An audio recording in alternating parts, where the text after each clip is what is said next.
여러분 만나서 반갑습니다.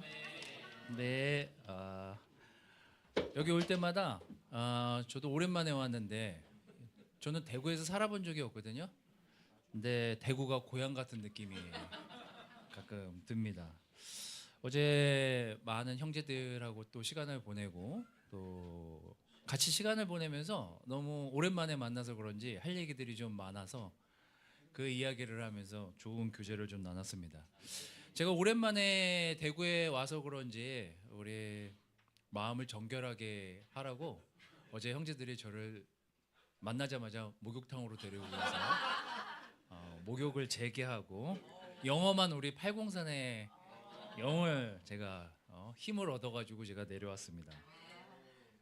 저는 분당에 있고요. 아마 여러분들이 그 도시가 어떤 도시인지 잘 모르시는 분들이 계시겠지만 우리나라의 AI, 뭐 인공지능 관련, 그 다음에 온갖 그 기술 집약적 회사들이 대기업들이 다 거기 모여 있고 저희 교회에서 한 5분 정도만 차를 타고 가면 그런 대기업들이 운영하는 회사들이 저희 그 교회 근처에 있습니다. 저는 이제 그곳에 가서 거기 있는 거기 젊은 사람들이 엄청 많거든요. 볼 때마다 너무 열심히 아침부터 버스가 줄줄이 오는데 어디서부터 오냐면 인천, 그다음에 제일 먼 데가 천안 대전에서도 차가 새벽부터 그곳으로 젊은 사람들을 실어 날라요. 근데 그런 도시에 저희가 살고 있습니다. 그게 천당 밑에 분당이 맞는지는 모르겠어요. 천당인지 뭔지는 잘 모르겠지만 하여튼 그런 곳에서 목회를 하고 있습니다. 오늘 여러분들하고 같이 말씀을 좀 나누려고 이곳에 오면서 어떤 말씀들을 좀 여러분들하고 나누면 좋을까 고민을 하다가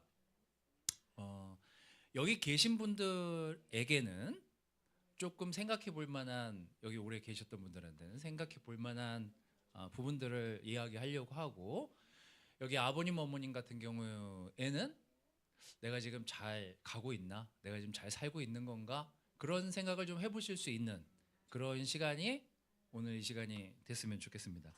그래서 제가 제목을 이거 넘기면 되겠죠? 목적과 이유 이렇게 정했습니다. 목적이라는 거는 목표랑은 다릅니다.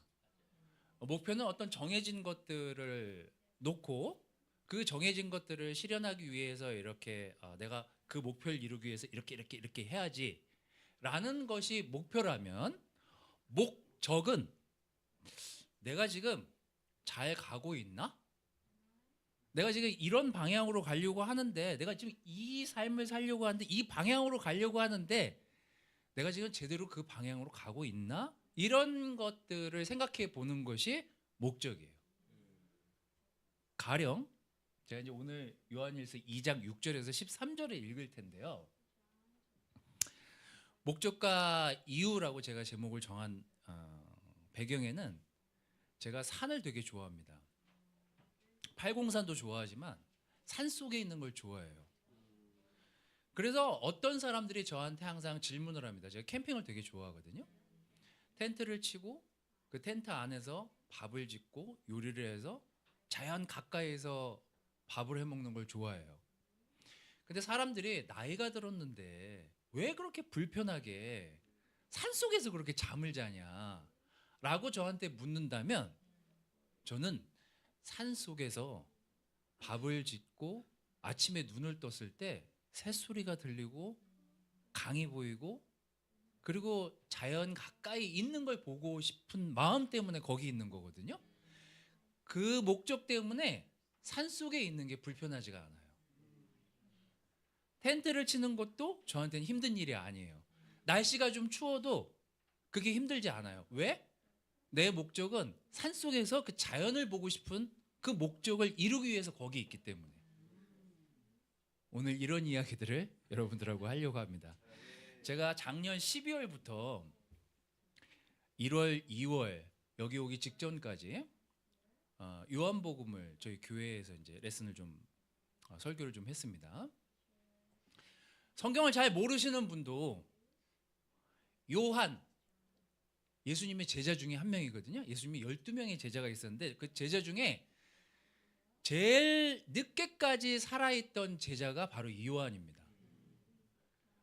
그래서 여러분들이 성경을 이렇게 딱 펴면 요한이란 이름이 들어간 성경이 있어요. 그게 뭐죠? 요한복음, 요한일서, 요한계시록. 한 사람이 쓴 겁니다.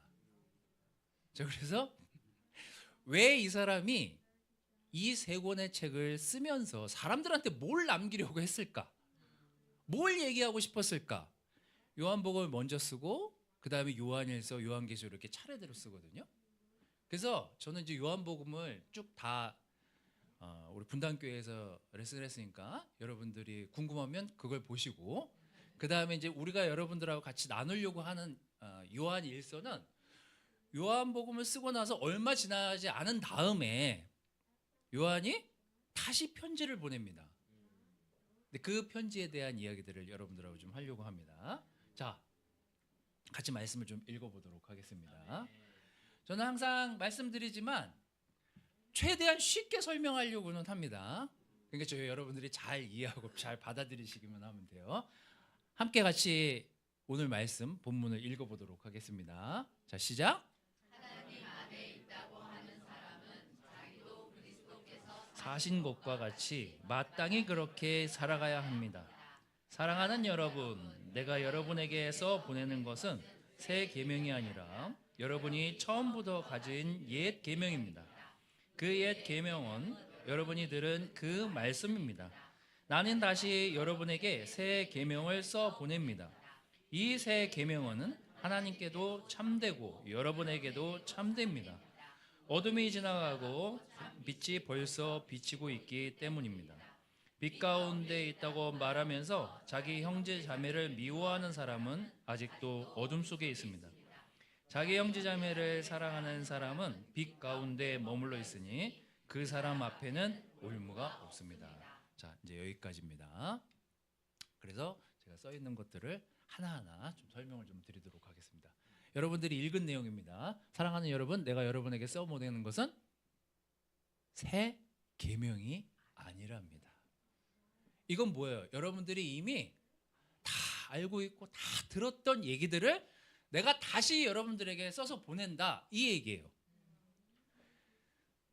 그런데 여러분들이 알고 있는 게 뭐예요? 여러분들 여기 교회에 계속 나오셨던 분들은 이미 들어서 알고 있는 내용들이에요. 우리 아버님 어머님은 난 모르는데 당연히 모르실 수 있습니다. 근데 여기 교회에 오래 나온 여러분의 자녀들은 다 알고 있는 얘기들이에요. 그게 뭐냐? 그 옛 계명은 여러분들이 이미 여러 말씀을 통해서 들은 얘기래요. 들었던 얘기들을 지금 제가 여러분들한테 하고 있는 거예요.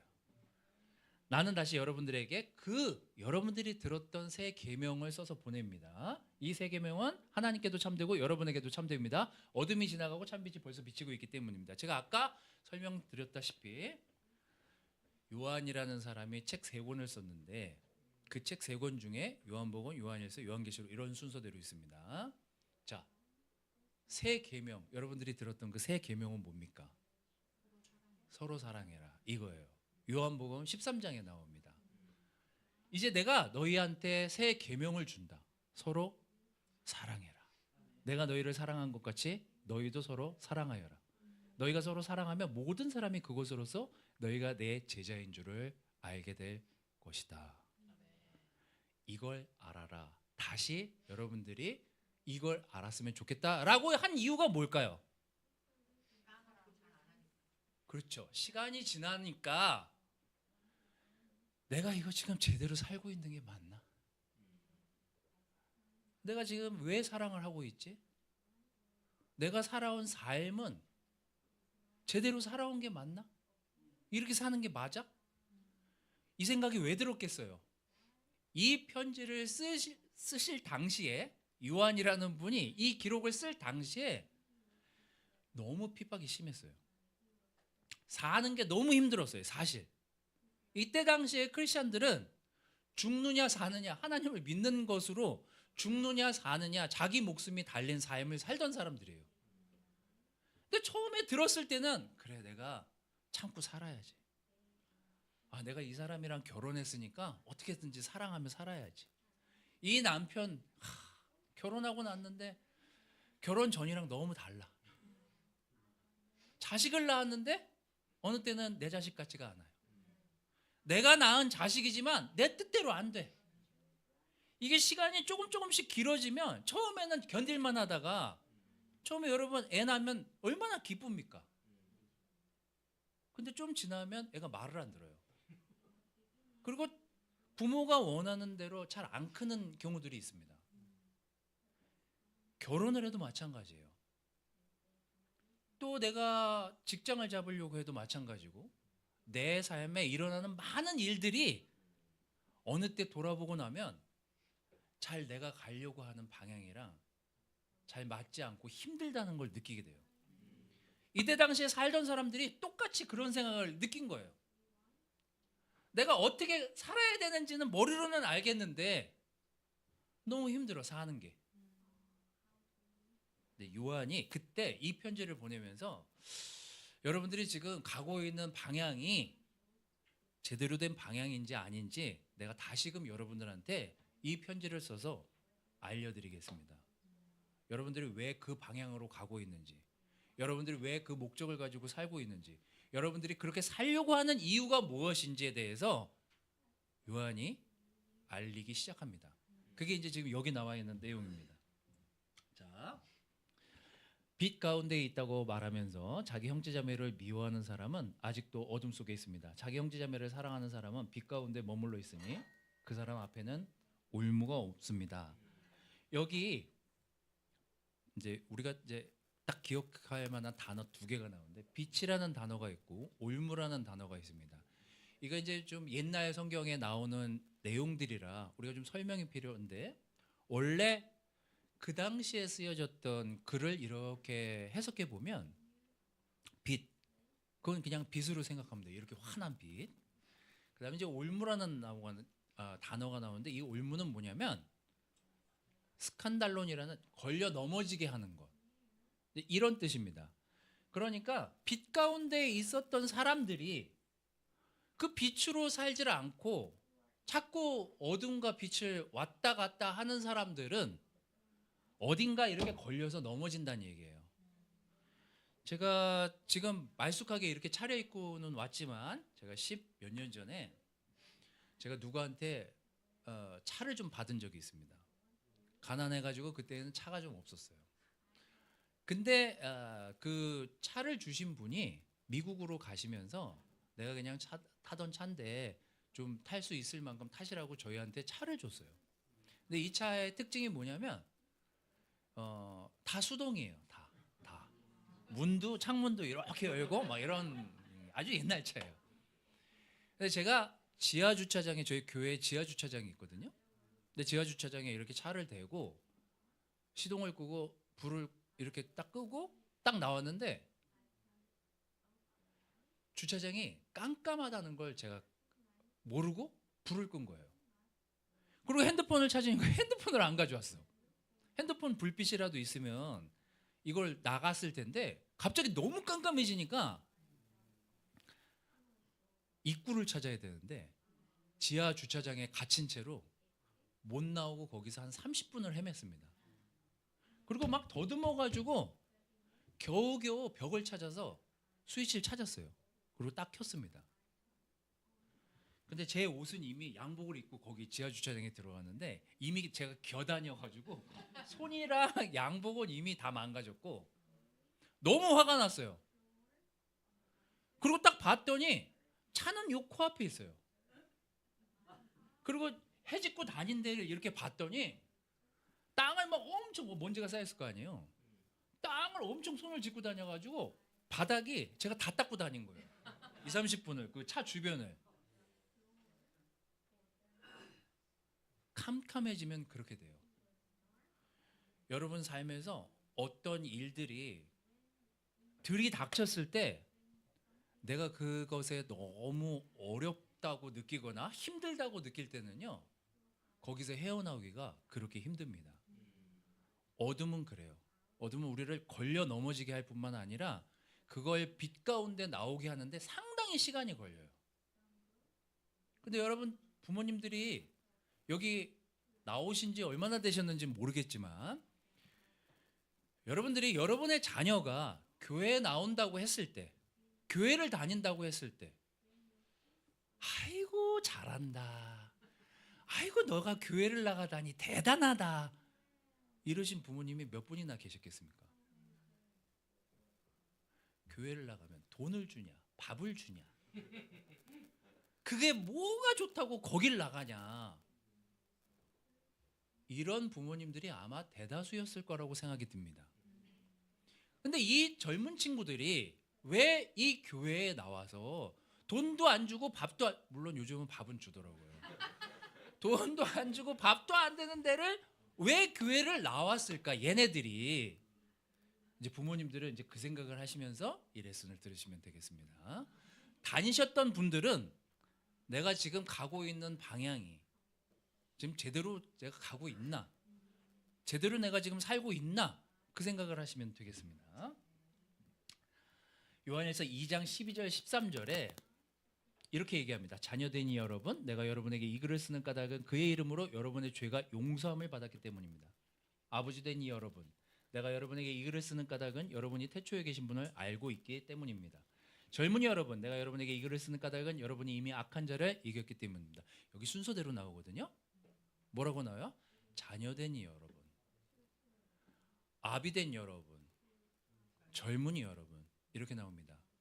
원래 성경으로 이렇게 읽어보면, 원래 또 옛날 읽었던 본문으로 이렇게 읽어보면 자녀된 이 여러분은 아주 믿은 지 얼마 안 된 사람들을 일컫는 내용이에요. 자녀되니 여러분, 믿는 지 얼마 안 된 여러분, 이러고 시작을 해요. 그리고 이렇게 합니다. 믿지 얼마 안 된 사람들은 내가 이 글을 쓴 이유가 그의 이름으로 여러분의 죄가 용서함을 받았기 때문인 걸 기억하면서 산다고. 그래서 아마 영크리스찬 때는 너무 기뻤을지 모르겠어요. 내 죄가 누가 용서를 해줘요? 내 죄를. 근데 하여튼 하나님한테 용서받았다는 기쁨으로 여러분들이 크리스찬 삶을 시작했을 테니까 여기 교회를 오래 다니셨던 분들 중에 영크리스찬 때를 생각해보면 맞아. 그때 내가 기뻤지. 내 죄를 용서해 주셔서. 이러고 아마 그 시간들을 지나가셨을 거예요. 자, 아버지 된 여러분이라는 원래 본문의 뜻은 지혜로운 자를 얘기합니다. 지혜롭게 인생을 산 사람들 여러분. 그러면서 뭐라고 얘기하냐면 내가 여러분에게 이 글을 쓰는 까닭은 여러분이 태초부터 이 세상을 어떻게 창조하고 만들고 지금까지 여러분들을 누가 인도했는지 아는 사람은 지혜로운 사람이다. 이 얘기를 전달하고 싶었던 거예요. 자, 여러분들의 부모님은 산전수전 다 겪었기 때문에 여러분들이 놀랄 만한 일들을 부모님에게 얘기하면 그게 뭐 놀랄 일이니? 내가 겪어봐서 알지만 나는 그보다 더 힘든 시간들을 지나왔다. 그래서 여러분들이 놀랄 일들을 부모님들은 놀라지 않는 이유 다 경험해봤기 때문에. 그래서 여러분이 긴 크리스찬 삶을 살아오신 분들에게 있어서 이 믿음을 유지하는 방법은 뭐예요? 나를 지금 하나님이 인도하셔서 내가 여기까지 왔구나. 이걸 알고 있는 사람은 지혜로운 사람이다. 이 얘기를 지금 요한이 하고 싶은 거예요. 자, 그래서 뒤에는 젊은이 여러분은 똑같습니다. 젊은이 여러분, 내가 여러분에게 이 글을 쓰는 까닭은 여기도 젊은 친구들 몇 명 있지만 잘 들으세요. 이 글을 쓰는 까닭은 여러분이 이미 악한 자를 이겼기 때문입니다. 제가 캠퍼스 수련회가 2주 전에 있었습니다. 거기 갔는데 한 30명 정도가 모여서 캠퍼스들이 제가 캠퍼스들한테 맨날 가서 하는 레슨 중에 자주 하는 얘기들이에요. 잘 들으세요. 어머님, 아버님 세대는 그냥 세상이 이런가 보다. 다들 가난하고 힘드니까 그냥 이렇게 사는 게 맞나 보다. 그러고 살았어요. 근데 어머님, 아버님 다음 세대인 지금 여기 중년들, 나이 좀 어머님, 아버님보다 자녀들이 여기 지금 많잖아요. 여기 있는 분들은 그래도 밥 안 굶고 큰 세대예요. 그죠? 여러분들이 자발적으로 금식하지 않고서는 여러분의 부모님들은 여러분의 밥을 굶긴 적은 없어요. 다 여러분 부모님은 고생하셨지만 여러분들에게는 밥 굶기지 않기 위해서 그렇게 사신 세대가 저 뒤에 앉아 계신 부모님 세대. 그 다음에 여러분. 그 다음에 여러분의 자녀들은 어떻게 자랐죠?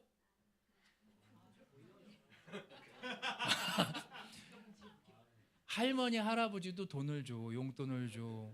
여러분도 대달라는 거 다 대줘. 그렇게 자란 세대가 도연이 뭐 이런 요 밑에 요 세대 유신이 요 밑에 세대 이런 세대들입니다. 자, 제가 거기 갔더니 캠퍼스 갔더니 30명 정도 되는 친구들의 밥을 한 형제가 만들더라고요. 성민이라는 여기 대구 출신 그 요리사가 있거든요. 대구에 요리사가 있어요. 이게 몇 살이에요? 20살짜리 친구가 30몇 명의 밥을 지은 거예요. 그날. 저는 이미 먹고 왔어요. 밥을 먹고 왔는데 걔가 만든 밥들을 거기서 먹고 있는데 제가 한 그릇을 받아서 와이프 당신 먹었나? 아, 저랑 이제 먹어보라고 먹었는데 너무 맛있는 거예요. 성민이는 뭘 하려고 수련회 자기 돈 내고 와서 30명의 밥을 거기서 두 끼나 그것도 했을까? 저렇게 봉사하고 교회를 떠나지는 않을까? 저는 그런 생각이 좀 들었습니다만 안 떠나고 교회를 지금 잘 다니고 있습니다. 레슨이 어느 정도 정리가 되고 어떤 형제가 찾아왔어요. 사는 게 정말 힘듭니다. 대학 생활이 쉽지가 않고 젊은이로서 이 생을 산다는 게 여간 힘든 일이 아닙니다. 그 얘기를 저한테 한 친구가 와서 하더라고요. 근데 여러분, 여러분의 20대를 생각해 보십시오. 부모님들도 여러분의 20대를 생각해 보십시오. 그때 돈 뭐 있는 사람이 얼마나 있어요? 사실 할 수 있는 게 뭐가 있습니까? 대학생이. 그리고 미래도 사실 불안해요. 20대 때는. 뭘 해 먹고 살아야 되지? 이게 항상 제가 캠퍼스 애들을 만나면 대부분 고민하고 있는 것들이에요. 난 뭘 해 먹고 살지? 그래갖고 유진이 아직 벌써부터 알바하고 막 이러잖아요. 돈 모으려고 알바하고 막 이러잖아요. 근데 제가 지나고 나서 생각해 봤을 때 지금은 제가 그렇게 풍족하진 않지만 나 짬뽕이 먹고 싶어. 그럼 짬뽕 사 먹으러 갈 수 있거든요. 뭐 내가 비빔밥이 먹고 싶어. 그럼 비빔밥 먹으러 가서 이렇게 돈 내고 비빔밥 먹고 살 수 있을 정도의 돈이 저한테 있습니다. 근데 캠퍼스 때는 사실 이 돈과 내가 움직일 수 있는 거리가 제한적이거든요. 근데 여러분 지나고 나서 곰곰이 지금 옛날 여러분 20대를 생각해 보십시오. 옴짝달싹 할 수 없고 뭐가 이렇게 힘들지 사는 게? 왜 이렇게 나는 뭘 해먹고 살아야 되지? 근데 가만 생각해 보면은요, 그때가 제일 행복했을 때입니다. 우리 다시 20대로 난 가고 싶거든요. 난 다시 젊음을 되찾아서 그때 가면 내가 이렇게 살지 않을 거야 라고 생각한 무언가가 있습니다. 그게 바로 여기예요. 악한 것과 악하지 않은 것들을 좀 더 일찍 구분할 수 있었더라면, 내가 좀 더 옳은 것이 무엇이고 옳지 않은 것이 무엇인지를 좀 더 일찍 알았더라면 내가 이렇게 살았을까? 제가 진짜 20대 막 살았거든요. 좌충우돌하고. 저는 30대 31살이 크리스찬이 됐습니다. 20대 어떻게 살았겠어요?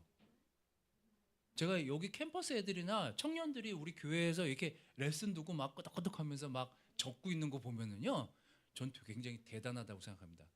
여러분 부모님들, 여러분의 자녀들이 20대 그러고 산 거예요.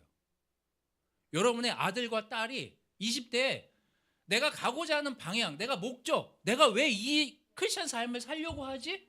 라고 하는 것들을 20대에 알아서 여러분들이 막 말려도 교회 나와서 사는 거예요. 이렇게 가는 게 맞아.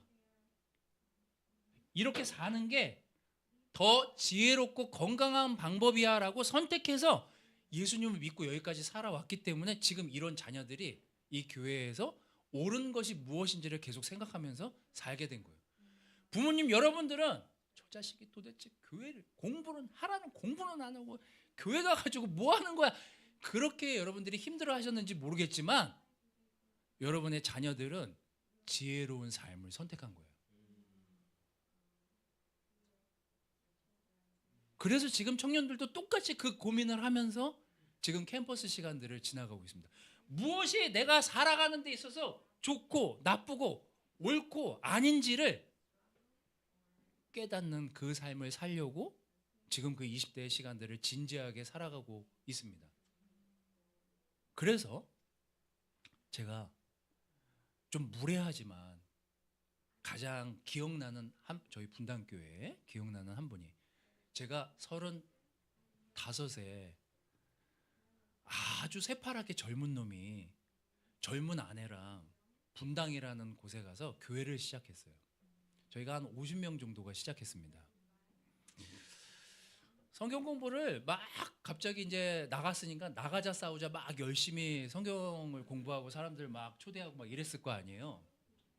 제가 그 다음에 초대했던 사람들 중에 우리 자매 아버님이 계시는데 조인사 아버님이라는 분이 계십니다. 지금 이제 이분이 20년이 지났어요. 저희 교회 나오신 지 20년이 됐으니까 우리 교회가 지금 20년 차거든요. 제가 35, 6살 때 그분은 50 몇 세셨어요. 근데 성경 공부를 오셨는데 군인 출신이에요. 근데 왔는데 젊은 놈이 앉아가지고 이렇게 사시면 안 됩니다, 아버님. 그 얘기를 그 아버님이 듣기 얼마나 힘드셨겠어요. 마치 여기 지금 여러 부모님들 계시지만 유진이 같은 애가 와가지고 아버님한테 아버님 이렇게 살면 안 됩니다. 이랬을 때 여러분들은 이 유진이가 하는 얘기를 들으시겠냐고요. 제가 뭐라고 얘기했냐면, 제가 이제 엊그제 그분이 생신이어가지고 그때 했던 얘기들을 좀 나눴는데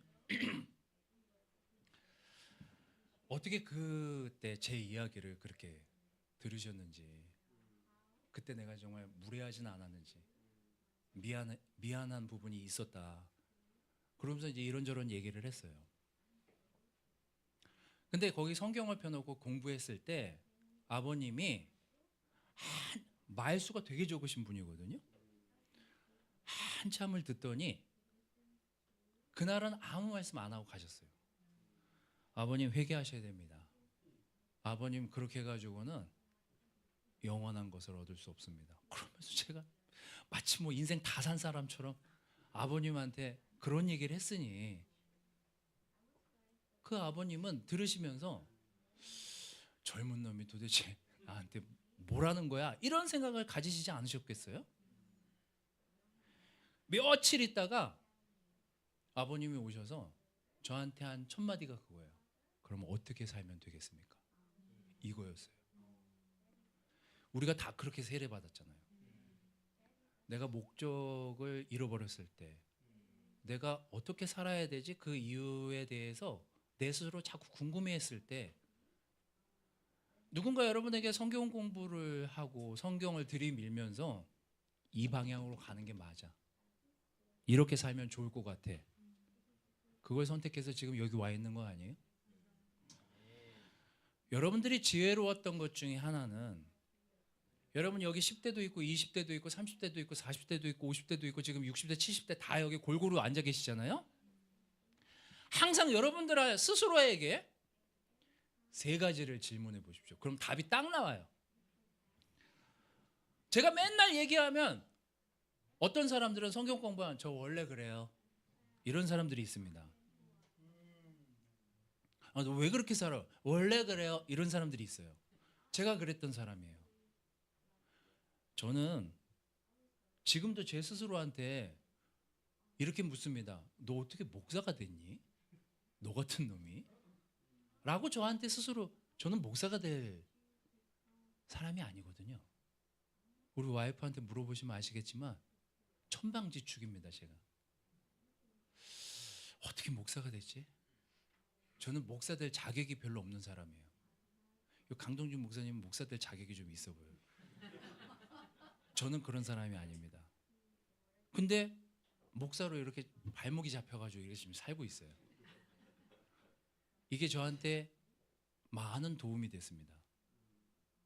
만약에 제가 이렇게 살지 않았더라면 더 세상을 사랑하면서 살았겠죠.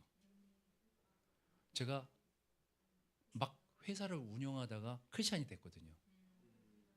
자, 제가 크리스찬이 된 다음에 목적이 분명해졌습니다. 이게 맞다. 이 길로 가야 된다. 이 방향으로 가야 된다. 그렇게 30년 이 가까이 지금 지나온 거예요. 근데 하여튼 제대로 가고 있습니다. 제가 요한일서 2장 16절 17절은요. 그래서 요한이 그 당시에 목적과 방향을 잃어버린 사람들에게 이유를 이렇게 설명합니다. 같이 한번 읽어볼까요? 시작. 여러분은 세상이나 세상에 있는 것들을 사랑하지 마십시오. 누가 세상을 사랑하면 그 사람 속에는 하늘 아버지에 대한 사랑이 없습니다. 모든 것, 곧 육체의 욕망과 눈의 욕망과 세상 살림에 대한 자랑은 모두 하늘 아버지에게서 온 것이 아니라 세상에서 온 것이기 때문입니다. 이 세상도 사라지고 이 세상의 욕망도 사라지지만 하나님의 뜻을 행하는 사람은 영원히 남습니다. 이게 요한이 그 당시에 핍박받고 고통받고 도대체 이 고통은 언제 끝나나, 이놈의 힘든 시간들은 왜 안 끝나나 라고 고민하던 사람들에게 해준 얘기예요. 여러분들이 가고 있는 그 방향이 맞다. 지금 힘들고 어렵고 지금 고통 가운데 있다 하더라도 이 시간이 지나간다. 이게 지금 그때 당시에 있었던 사람들한테 해준 얘기예요. 자, 세 가지를 스스로에게 질문해 보십시오. 여러분 삶에 있어서 부모님 여러분, 무엇이 여러분 삶에 가장 의미 있는 일입니까? 부모님 여러분 답해 보십시오. 무엇이 가장 의미 있는 삶입니까? 여러분을 오늘도 난 정말 오늘 새로워. 난 이게 새롭게 사는 삶인 것 같아. 그게 뭐예요? 그게 뭡니까? 부모님 여러분, 여러분도 답해 보십시오. 또 여기 크리스찬 생활을 오래 하신 분들, 무엇이 여러분들을 오늘 새롭게 한다라고 느끼게 해주나요? 요한이 얘기하고 싶은, 계속해서 얘기하고 싶었던 단 한 가지는 뭐냐면, 여러분에게 있어서 가장 영원한 것이 무엇입니까? 이거를 그때 당시에 있는 사람들한테 질문하는 거예요. 가장 영원하다고 생각하는 그게 무엇입니까? 돈이에요? 뭐 명예예요? 뭐 이런 것들 때문에 세상에서 우리가 힘든 이유 중에 가장 대부분을 차지하고 있는 이유가 그런 이유입니다. 여러분, 돈이 얼마나 계신지 모르겠지만 가지고 계신지, 저는 제 주변에 돈 많은 분들 많거든요. 돈이 영원하지 않아요. 정말로요. 돈이 그렇게 삶에 큰 의미를 주지 않습니다. 되게 그것 때문에 불안하지만 그게 시간이 지나면 왜 내가 거기에 그렇게 집착했을까? 이런 생각이 들어요. 영원하지 않아요. 영원한 게 무엇인지 스스로에게 질문이. 성경에는요, 계속 영원한 것에 대한 이야기들이 잔뜩 나옵니다. 자, 그런 얘기들을 좀 보도록 하겠습니다. 그들이 어떻게 살고 죽었는지를 살펴보고 그 믿음을 본받으십시오. 예수 그리스도께서는 어제나 오늘이나 영원히 한결같은 분이십니다. 히브리서 13장 5절, 이사야서 40장 8절은 뭐예요? 꽃은 시들고 풀은 마르나 하나님의 말씀은 영원할 거라고요. 고린도후서 4장 17절 18절, 지금 우리가 겪고 있는 일시적인 가벼운 고난은 비교할 수 없을 정도로 영원하고 크나큰 영광을 우리에게 줄 것입니다. 우리가 보이는 것을 바라보는 것이 아니라 보이지 않는 것을 바라보면서 살고 있기 때문입니다. 보이는 것은 잠깐이지만 보이지 않는 것은 영원하기 때문입니다. 여러분, 성경을 보십시오. 2000년이 지났지만 우리가 지금 일어나고 있는 똑같은 일들이 아무리 사회가 발전하고 기술이 발전해도 인간이 겪고 있는 문제는 똑같아요. 2000년 전이나 지금이나. 부모님 여러분, 안타까운 얘기지만 우리가 하나 변하지 않는 진리 중에 하나는요, 여러분들도 저도 이 땅에서 사라질 것이라는 것입니다. 영원히 여기 살 수 없어요. 부모님 여러분, 안타까운 일이지만 우리는 다 이 땅에서 죽을 수밖에 없는 운명을 가지고 태어났습니다. 그러면 다시금 무엇이 내 삶에 의미가 있는 걸까? 무엇이 내 삶에 영원한 것을 줄 것인가를 생각해 보시면 거기 답이 있어요. 왜 여러분의 자녀들이 여러분들을 교회에 데리고 나오고 싶어 했는지를 우리 부모님 여러분들은 생각해 보시기를 바랍니다. 또 여기서 크리스천 삶을 시작하고 이 대구라는 곳에서 이 믿음 생활을 시작하기로 결정한 여러분들은 내가 지금 올바른 방향으로 가고 있는지, 내가 가고자 하는 목적과 이유가 상당히 나에게 지금 있는지, 그걸 한번 체크해보고 내가 오늘 제자 삶을 살고 있는 게 맞나에 대한 질문을 여러분 스스로에게 해보십시오. 여기 젊은이들, 어린이들, 옳은 것들, 또 내가 가고자 하는 방향들이 어떤 것인지, 내가 뭘 선택하는 게 내 삶에 도움이 될지 그 생각을 하면서 오늘 이 말씀을 정리하시기를 바랍니다. 저는 여러분들이, 저와 여러분들 모두 영원한 것들을 사모하는 이 땅에서의 삶이 됐으면 좋겠어요. 제가 바라는 건 그것입니다. 제가 여기 오기 전에 여기 대구교회 부모님들이 많이 아프시다는 얘기를 많이 들었습니다. 몇몇 분들이 기도를 해달라고 연락이 와요. 저도 그분들을 위해서 기도하고 있습니다. 하지만 제가 기도하는 건 다른 것보다 그들이 이 땅에서뿐만 아니라 우리의 부모님들이 영원한 곳에서 우리와 같이 나중에라도 만날 수 있는 기회가 그들에게 주어질 수 있기를 저는 기도하고 있습니다. 우리 아버님, 어머님들이 저는 하나님을 알기를 원해요.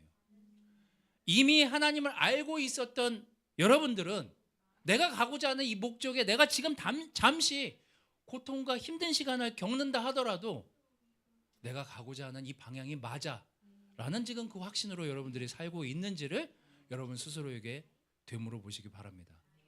우리는 가고자 하는 목적과 방향이 분명했던 사람들이에요. 잠깐 우리가 겪고 있는 이 고난들이 우리를 힘들게 할 수 있겠지만 여러분 그 사랑이 그치지 않기를 저도 여러분들을 위해서 기도하고 여러분도 저를 위해서 기도해 주시기를 바라겠습니다. 우리가 가고자 하는 목적은 같습니다. 영원한 것이 무엇인가에 대한 생각을 같이 하고 있기 때문에요. 전 대구교회나 분당교회나 우리 같은 그곳에 있는 형제자매들이 같이 영원한 것을 사모하면서 지금에 있는 이 삶의 시간들을 잘 견디고 지나가기를 기도하겠습니다. 우리의 목적을 따라서 살아가고 있는 이 시간이 잠깐 여러분들에게 고통과 힘든 시간들을 줄진 모르겠지만 그 시간을 통해서 우리는 조금 더 단단해지고 조금 더 건강해지고 좀 더 많은 지혜를 얻게 될 거예요. 여러분들의 그 믿음을 끝까지 지키시고 지금 겪고 있는 그 힘든 시간들을 인내하면서 잘 일어서는 우리 대구교회 형제자매들이 되시기를 바라겠습니다. 말씀 마치도록 하겠습니다.